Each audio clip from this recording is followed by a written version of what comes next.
I've interviewed several people who have engaged in sex work throughout their lives. It's always been very fascinating to hear what that has taught them, what those periods of their lives have taught them about this world that we don't get to see on a day-to-day basis.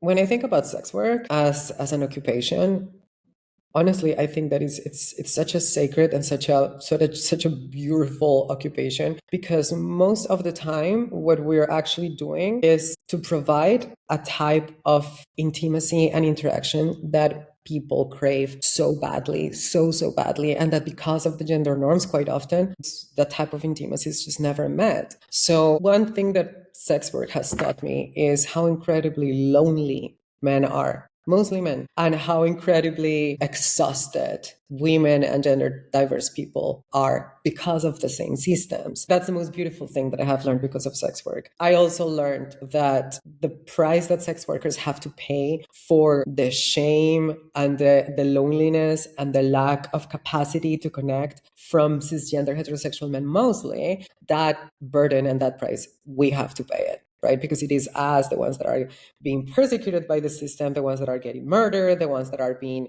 ostracized. And it's just so incredibly unfair, because what we're doing, it's actually probably one of the kindest form of occupation that exists. But in mainstream narrative, we talk about sex workers as selling bodies, which is because not the of case. the heritage, because that's exactly how we understand paying for a certain, like, we need to get out of our heads that if we are hiring someone to come and clean our house, then they are our little servants. They're not. They're literally helping you.